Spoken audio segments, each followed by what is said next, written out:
Hello दोस्तों, good evening. कैसे हैं? मैं Deepak Sharma achievers career institute के ऑनलाइन चैनल पे आपका बहुत बहुत स्वागत करता हूं। ठीक है, आज हम किसी ऑर्बिट में इलेक्ट्रॉन की वेलोसिटी के बारे में पढ़ेंगे। ठीक है, अपन ने लास्ट लेक्चर में क्या किया था, बोर्स एटॉमिक मॉडल पढ़ लिया था। उसकी हेल्प से किसी ऑर्बिट की रेडियस अपन ने डिटरमाइन कर ली थी। आज हम बात कर रहे हैं, सेकंड एप्लीकेशन की बात कर रहे हैं। क्या? The velocity of electron in given orbit अपन निकालने वाले हैं। ठीक है, तो सेकंड एप्लीकेशन है इन determination of velocity of electron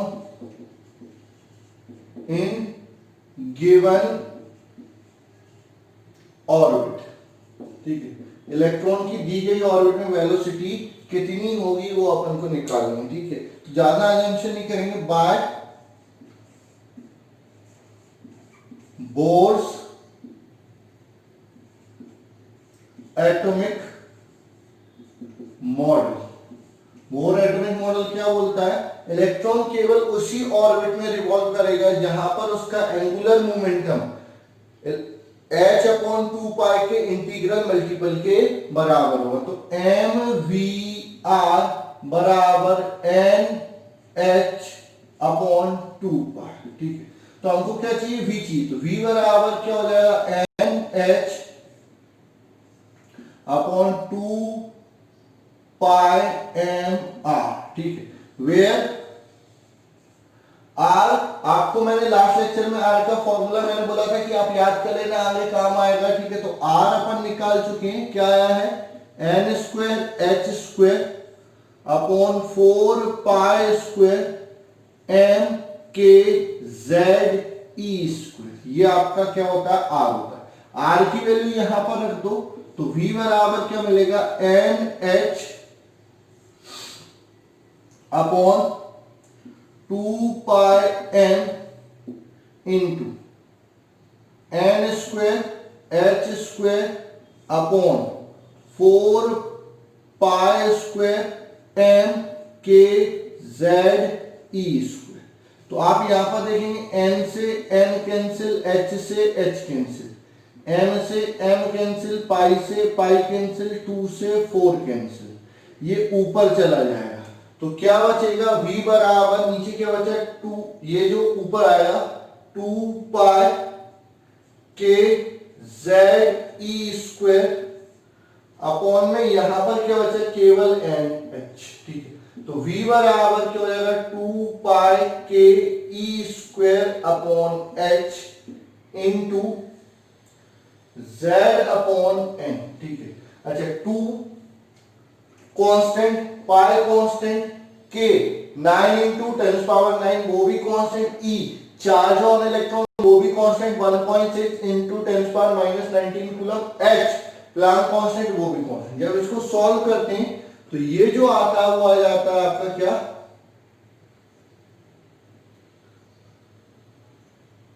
2.18 into 10⁻6 z/n metre पर सेकंड, या v बराबर 2.18 इंटू 10⁸ सेंटीमीटर, सही, z/n सेंटीमीटर पर सेकंड। ये वेलोसिटी ऑफ इलेक्ट्रॉन हो जाती है कहां पर?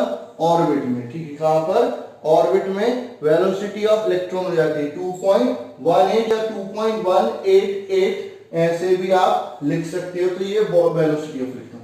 तो यहां से क्या मिला? जो वेलोसिटी है वो z के डायरेक्टली प्रोपोर्शनल है। ठीक है, फॉर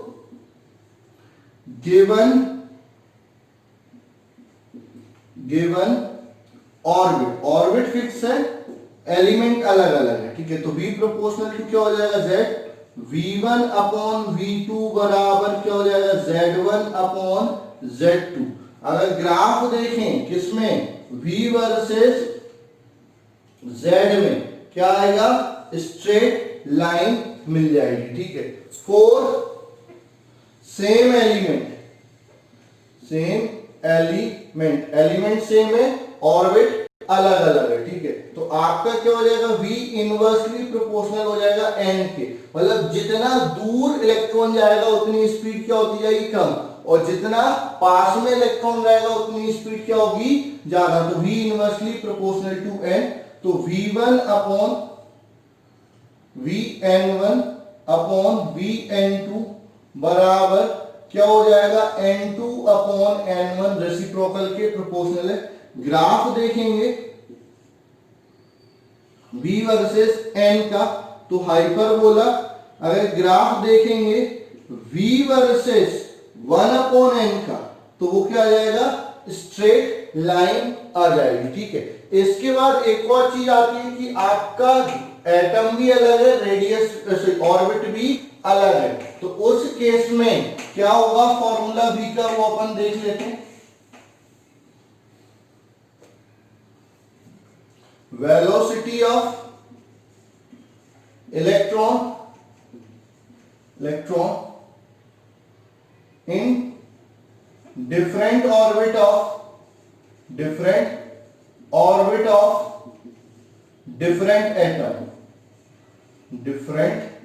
atom, ठीक है। तो क्या हो जाएगा आपका v1 upon vn1 upon vn2 बराबर क्या हो जाएगा, z1 upon z2 into n2 upon n1 हो जाएगा, ठीक है।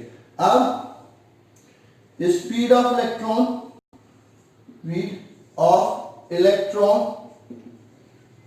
इन first orbit of hydrogen atom, तो हाइड्रोजन के लिए z कितना हो गया 1, और n भी फर्स्ट ऑर्बिट है तो n भी कितना हो गया 1, तो v की जो वैल्यू हो जाएगी वो क्या हो जाएगी 2.188 इंटू 10⁶ मीटर पर सेकंड, ये आपकी स्पीड ऑफ इलेक्ट्रॉन हो जाएगी किसमें, हाइड्रोजन एटम की फर्स्ट ऑर्बिट में, ठीक है। तो आपका बोर्स एटॉमिक मॉडल का सेकंड एप्लीकेशन क्या हो गया, इससे आप क्या निकाल सकते हो, वेलोसिटी ऑफ इलेक्ट्रॉन निकाल सकते हो, ठीक है। अगला अपन बात करते हैं energy of orbit, third application है डिटर्मिनेशन ऑफ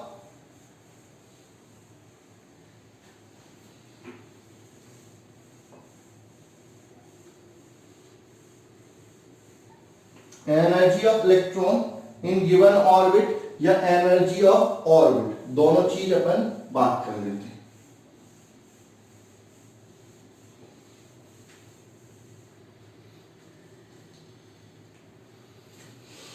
थर्ड आएगा energy of electron in given orbit और एनर्जी ऑफ ऑर्बिट, ठीक।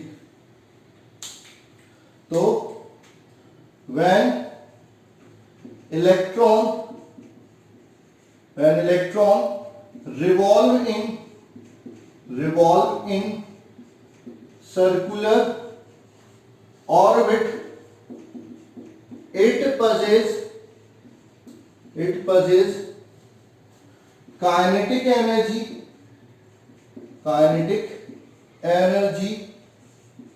as well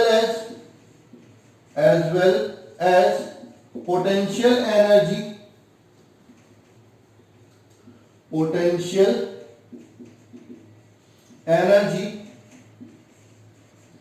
total energy of electron is equal to energy of orbit which is equal to ionization energy if taken positive, if taken positive. ठीक, तो आपका क्या होता है कि जब इलेक्ट्रॉन किसी ऑर्बिट में मूव कर रहा तो उसमें दो टाइप की एनर्जी होती है, मोशन के कारण काइनेटिक एनर्जी होती है, दूसरा एक चार्ज के अराउंड वो मूव कर रहा, तो एक चार्ज से एक डेफिनेट डिस्टेंस पे, तो उसमें इलेक्ट्रोस्टैटिक पोटेंशियल एनर्जी भी होती है। तो दो टाइप की एनर्जी होगी, एक काइनेटिक एनर्जी और एक पोटेंशियल एनर्जी। तो पहले काइनेटिक एनर्जी पर फोकस करते हैं। ZE, यहां पर E रिवॉल्व कर रहा है R रेडियस पे, तो आप जानते हैं F बराबर क्या हो जाएगा, KZE स्क्वायर अपॉन R। ये इक्वेशन फर्स्ट हो गए, कैसा है, बाय कूलम्स लॉ। ठीक है, this act as centripetal force. ये किसकी तरह वर्क करता है, सेंट्रीपिटल फोर्स की तरह वर्क करता है। तो F बराबर एम, ये R स्क्वायर आएगा, F बराबर mb स्क्वायर बाय R। ये equation second. From equation first and second क्या होगा, mv स्क्वायर बाय R बराबर kze square by R square. R से R कैंसिल, mv स्क्वायर बराबर kze स्क्वायर बाय R। ठीक है, दोनों तरफ 1/2 का मल्टीप्लाई करेंगे तो 1/2 mv स्क्वायर बराबर kze स्क्वायर अपॉन 2R। तो ये काइनेटिक एनर्जी हो गई किसकी, इलेक्ट्रॉन की, कितनी होगी, kze स्क्वायर बाय 2R के बराबर हो जाएगी, ये काइनेटिक एनर्जी होगी। ठीक है, इलेक्ट्रोस्टैटिक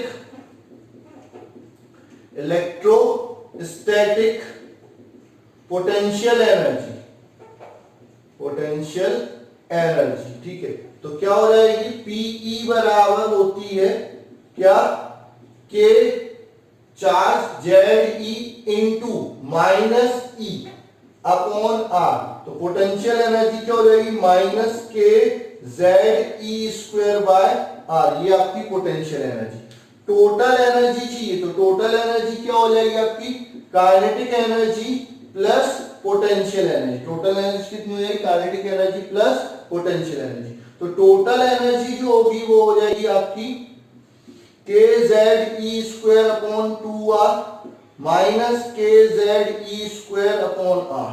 जब इसको सॉल्व करेंगे तो टोटल एनर्जी आपकी जाएगी minus kze square upon 2R। ठीक है, ये टोटल एनर्जी। तो इन सब में आपका एक रिलेशन मिल गया कि काइनेटिक एनर्जी क्या होती है, माइनस ऑफ टोटल एनर्जी बराबर minus of 1/2 of potential energy. ठीक है, तो ये इनमें रिलेशन हो गया। या potential energy sorry total energy क्या होती है, 1/2 ऑफ पोटेंशियल एनर्जी, या पोटेंशियल एनर्जी क्या होती है, डबल ऑफ टोटल एनर्जी, या फिर आपका काइनेटिक एनर्जी क्या होती है, माइनस ऑफ टोटल एनर्जी हो जाती है। ठीक है, टोटल एनर्जी, तो ये En मिलेगा। तो En बराबर क्या हो जाएगा, minus kze square upon 2R। अब R की वैल्यू ऑलरेडी आप निकाल चुके हो, R की वैल्यू ऑलरेडी आप निकाल चुके हो। तो अगर अपन बात करते हैं R के लिए बात करते हैं, ठीक है, वेयर R बराबर n square h square upon 4 पाई square m kze square, value रख दो। तो En बराबर minus kze square upon 2, R की जगह n square h square upon 4 पाई स्क्वायर m kze स्क्वायर। तो ये 2 कैंसिल हो जाएगा, तो En बराबर क्या हो जाएगा, माइनस का 2 pi square m k square E4 z square upon n square h square. ये आपकी एनर्जी का फॉर्मूला हो जाएगा। ठीक है, ये एनर्जी का फॉर्मूला हो जाएगा। ठीक है, अब ये एनर्जी इलेक्ट्रॉन वोल्ट में कन्वर्ट करते हैं। एक्चुअली में ये सारी वैल्यू आपको पता है, 2 पाई एम के ई एच, इन सब की वैल्यू पता है, रखेंगे तो ई एन बराबर क्या हो जाएगा, -13.6 क्या, Z square upon N square electron volt पर एटम। एक एटम के लिए इतनी एनर्जी होती है। ये आपकी टोटल एनर्जी। काइनेटिक एनर्जी चाहिए तो कितनी होगी, यही होगी 13.6, बस माइनस की जगह प्लस, क्योंकि माइनस से मल्टीप्लाई कर दें kinetic energy minus of total energy, तो ये हो जाएगा Z square upon N square. ठीक है, इलेक्ट्रॉन वोल्ट। पोटेंशियल एनर्जी चाहिए तो पोटेंशियल एनर्जी क्या होती है, ट्वाइस ऑफ टोटल एनर्जी, तो ये हो जाएगा आपका 27.2 Z square upon N square electron volt. अच्छा, एक मोल के लिए चाहिए, किसके लिए चाहिए, एक मोल के लिए इस एनर्जी की जो वैल्यू है for 1 mole,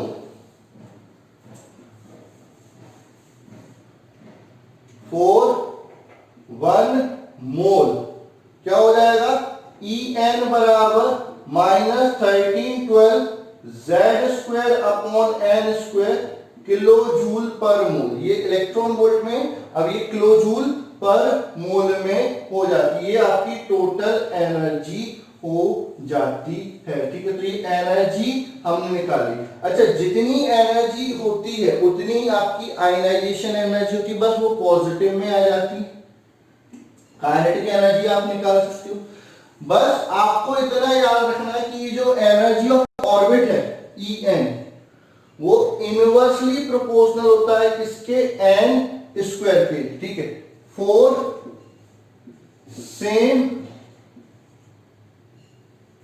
element, for same element. ठीक है, यहां से E N one upon E N two क्या हो जाएगा, n2 का स्क्वायर अपॉन n1 का स्क्वायर। तो जो ग्राफ आएगा E वर्सेस n में, वो आपका हाइपरबोला ही आएगा। ठीक है, फॉर सेम ऑर्बिट ऑफ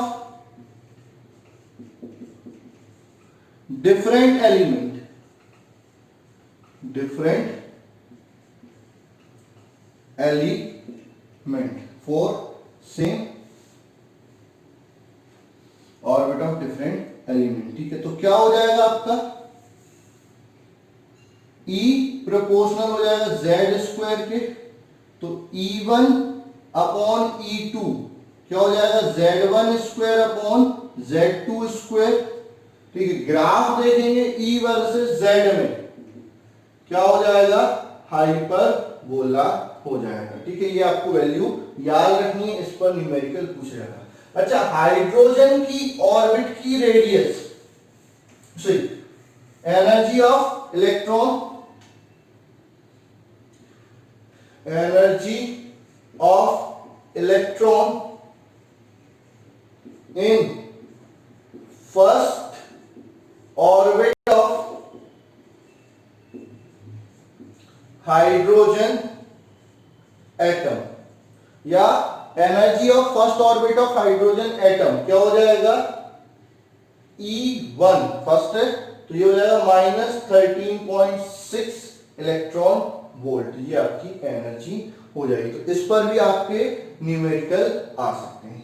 अब जब आपका इलेक्ट्रॉन एक ऑर्बिट से दूसरी ऑर्बिट में जाता है तो रेडिएशन जो एमिट होते हैं उसकी एनर्जी क्या निकलती है। ठीक है, तो स्टार्ट करके लिखेंगे, energy of radiation, energy of radiation emitted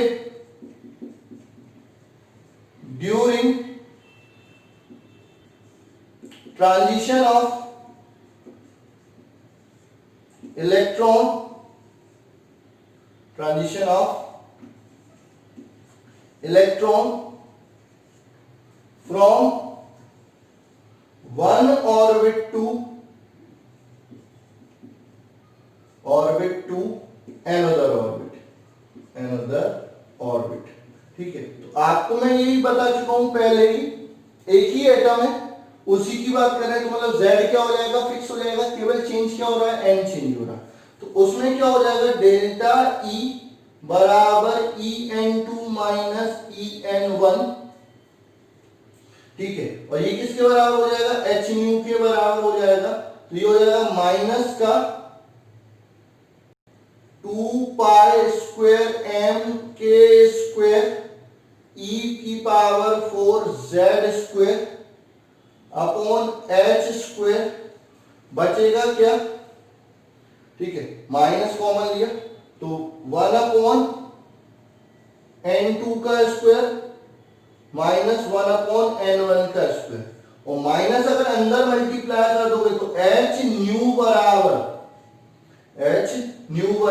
क्या हो जाएगा, 2 pi square m k square e की power 4 z square upon h square, ये हो जाएगा 1 अपॉन n1 का स्क्वायर माइनस 1 अपॉन n2 का स्क्वायर। ये आपका एनर्जी हो जाएगी किसकी, रेडिएशन। अच्छा, अब वेवलेंथ निकालना है या वेव नंबर निकालना है, ठीक है। तो फ्रीक्वेंसी निकालना है तो h को नीचे ले जाओगे, न्यू बराबर क्या हो जाएगा, वैसे वहां पर अगर वैल्यू रखें h न्यू बराबर वैसे हो जाएगा 13.6 1 अपॉन n1 का स्क्वायर माइनस 1 अपॉन n2 का स्क्वायर, z स्क्वायर और आएगा 13.6 z स्क्वायर इलेक्ट्रॉन वोल्ट, ठीक है।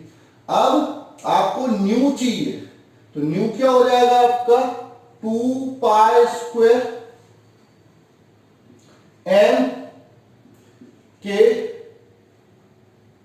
स्क्वायर e की power 4 z square upon h cube 1 upon n1 का स्क्वायर माइनस 1 अपॉन n2 का स्क्वायर, ठीक है, into electron volt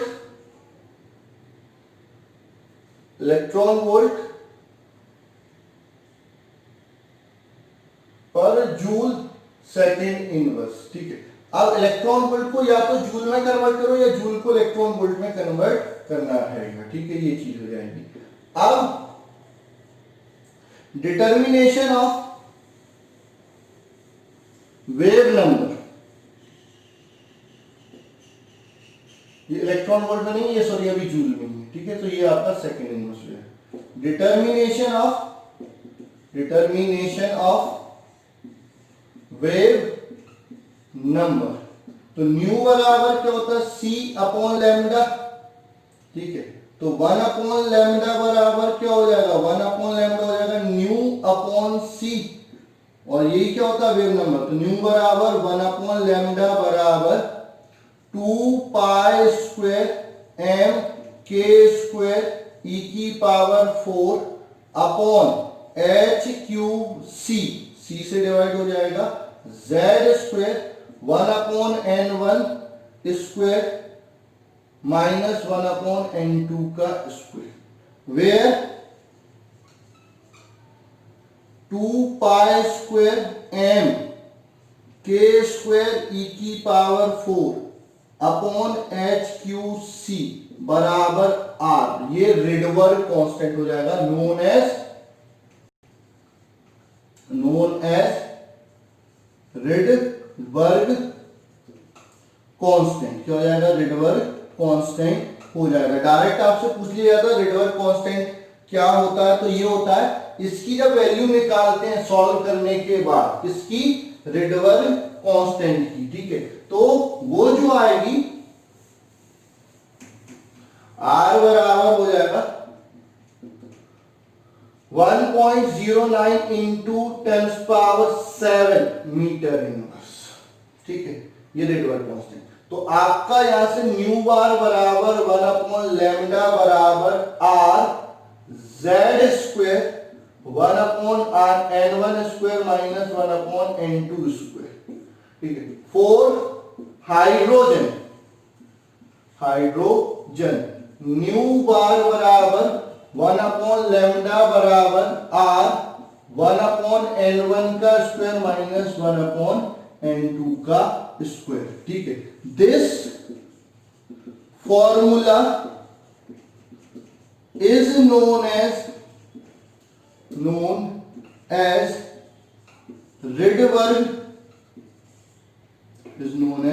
Rydberg formula. इस फॉर्मूले को रिडबर्ग फॉर्मूला कहते हैं। ये कहां पर यूज होता है? वेवलेंथ ऑफ रेडिएशन के निकालने के लिए यूज होता है। कौन सा रेडिएशन? जो आपका एटॉमिक ट्रांजिशन में या इलेक्ट्रॉन का एटम के अंदर जो ट्रांजिशन होता है उसके कारण प्रोड्यूस होता है, या कोई स्पेक्ट्रम होता है उसमें ये रेडिएशन प्रोड्यूस होगा, उसकी वेवलेंथ या फ्रीक्वेंसी निकालने के लिए इस फॉर्मूले का यूज करेंगे। एनर्जी तो काफी पहले खत्म कर दी थी। एनर्जी का फॉर्मूला तो हो गया था कि भाई ऑर्बिट की एनर्जी इससे पहले निकाली थी, ये चेंज इन एनर्जी हो गई, उसकी वैल्यू ये इससे निकाल लेते हैं। ये तो क्या है? वेवलेंथ जो रेडिएशन प्रोड्यूस हो रहा है उसके लिए, ठीक है।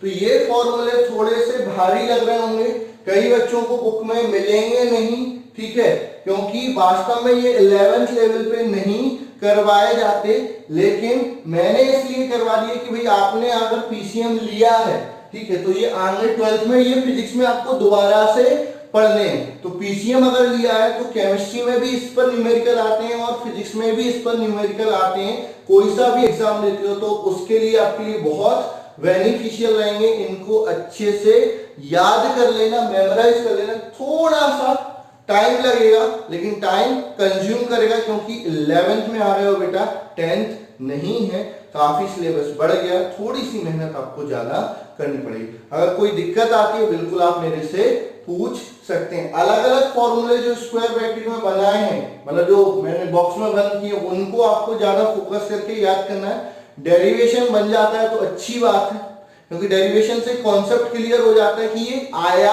कहां से, ये डेरिवेशन। नहीं तो कई बुक जैसे आपकी रेफरेंस बुक भी है, उसमें रेडियस का फॉर्मूला दिया हुआ है, वेलोसिटी का फॉर्मूला दिया है, इवन एनर्जी का भी फॉर्मूला दिया हुआ है। रेफरेंस बुक में फॉर्मूला अकेला दिया हुआ है, लेकिन कहां से आया ये आपको नहीं बताया गया। तो मैंने आपको डेरिवेशन इसलिए करवा दिया कि भाई ये फॉर्मूला यहां से आया है, इसको आपको याद रखना है और सॉल्व करना है, ठीक है। तो मैं आशा करता हूं आप प्रैक्टिस करेंगे, क्वेश्चन करेंगे। कुछ क्वेश्चन मैं भी करवाऊंगा लेकिन अलग से, क्योंकि सिलेबस बहुत ज्यादा है। पहले अपन थ्योरी को लेकर चल रहे हैं। आपके पास समय है, मेरे पास समय नहीं रहता है, क्योंकि मेरे को बाकी सारी क्लासेस साथ में लेनी पड़ती है, कई सारे लेक्चर लेने पड़ते हैं।